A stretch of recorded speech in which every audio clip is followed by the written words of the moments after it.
मतलब एक मुख्य धारा में काम करने वाले जो मिडिल क्लास हैं, लोअर क्लास हैं, उन लोगों के बीच जाकर उनकी दर्द को, उनकी दुविधा को समझ रहे हैं। यही काम सरकार का अगर हो जाए, तो शायद इस देश के जो भुखमरी से के लोग शिकार हो रहे हैं, उनसे भुखमरी खत्म हो जाए। अगर यही काम इस देश के सत्ताधारी या मठाधीश, सत्ताधीश या देश के प्रधानमंत्री का हो जाए कि वो जाकर नमस्कार, स्वागत है आपका। मेरा नाम है विपिन विभाग। मेरे साथ मेरे सहयोगी सादाब रिजवी। धन्यवाद साहब। राहुल गांधी ने बुधवार को नई दिल्ली रेलवे स्टेशन पर कुलियों से हुई मुलाकात का वीडियो सोशल मीडिया पर साझा किया है।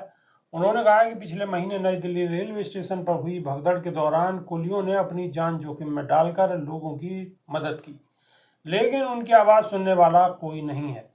वे आर्थिक समस्याओं से जूझ रहे हैं। हम उनके अधिकारों के लिए लड़ेंगे। अपने YouTube चैनल पर कुलियों से बातचीत का वीडियो साझा करते हुए राहुल गांधी ने कहा कि कुछ दिन पहले मैं नई दिल्ली रेलवे स्टेशन पहुंचा, वहां कुली भाइयों से मिला। उन्होंने मुझे बताया कि कैसे सभी ने मिलकर भगदड़ वाले दिन लोगों की जान बचाने के लिए हर संभव प्रयास किया था। राहुल गांधी ने कहा कि चाहे लोग भीड़ से निकालने की बात हो, चाहे घायलों को एम्बुलेंस प्रशासन तक पहुंचाना हो, मृतकों के शवों को बाहर निकालने के लिए शारीरिक क्षमता ठेले का उपयोग करना हो या अपनी जेब से पैसा खर्च करना हो, उन्होंने हर तरह से यात्रियों की मदद की। लोकसभा में विपक्ष के नेता ने कहा कि मैं दिहाड़ी मजदूरी करने आने वाले इन भाइयों की संवेदना देखकर प्रभावित हूँ। वे वित्तीय कठिनाइयों में जी रहे हैं, लेकिन उनमें जोश और सद्भावना की कमी नहीं है। उन्हें मदद की जरूरत है। उन्होंने अपनी मांग बताई है। मैं निश्चित रूप से उनकी मदद के लिए हर संभव प्रयास करूंगा। एक्स पर पोस्ट में कांग्रेस नेता ने एक कुली के हवाले से कहा है कि किसी किसी दिन खाने के लिए भी पैसे नहीं होते। हर घर पर पैसे भेजें या खाना खाएं। हमारे कुली भाई ऐसी ही कठिनाइयों में जीने को मजबूर हैं। मैं उनकी मांगों को सरकार के समक्ष रखूंगा और हम अधिकारों के लिए पूरी ताकत से लड़ेंगे। राहुल गांधी ने रेलवे स्टेशन पर हुई भगदड़ के दौरान लोगों की जान बचाने और राहत कार्य में मदद करने के लिए कुलियों का धन्यवाद किया। वीडियो में कुली गांधी से कह रहे हैं कि उनकी मांग है कि उन्हें ग्रुप डी की नौकरी मिले। 15 फरवरी को नई दिल्ली रेलवे स्टेशन पर मची भगदड़ में 18 लोगों की मौत हो गई थी। स्टेशन पर महाकुंभ जाने वाले लोगों की भारी भीड़ थी, साथ ही अन्य यात्री भी थे। 2 ट्रेनों के लेट होने के चलते भीड़ नियंत्रण से बाहर हो गई और भगदड़ मच गई, जिसमें काफी लोग गंभीर रूप से घायल हुए।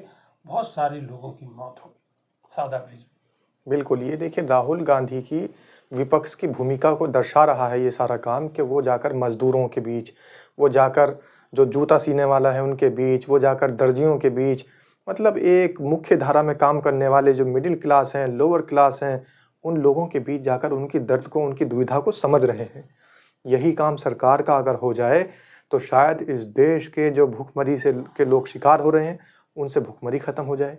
अगर यही काम इस देश के सत्ताधारी या मठाधीश, सत्ताधीश या देश के प्रधानमंत्री का हो जाए कि वो जाकर गरीबों की सुध लेना शुरू कर दे, तो इस देश से गरीबी मिट जाएगी।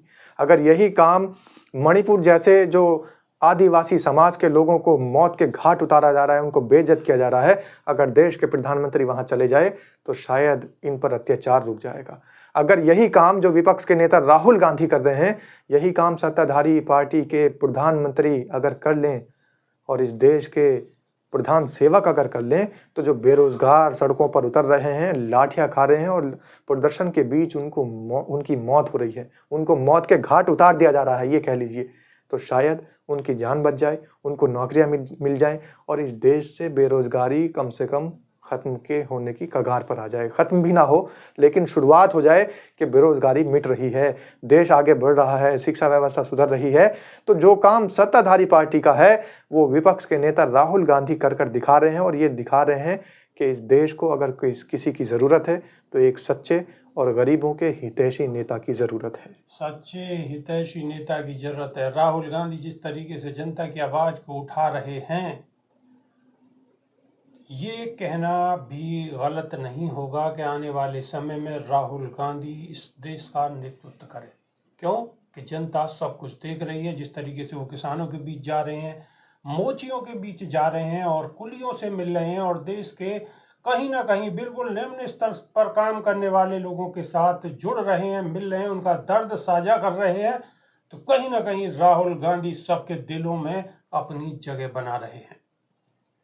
आप इस खबर को और राहुल गांधी के इन सब लोगों से मिलने को किस तरीके से लेते हैं, कमेंट के माध्यम से अवश्य बताएं। आपकी जानकारी का इंतजार रहेगा। अभी के लिए सिर्फ इतना ही। नमस्कार। धन्यवाद सर।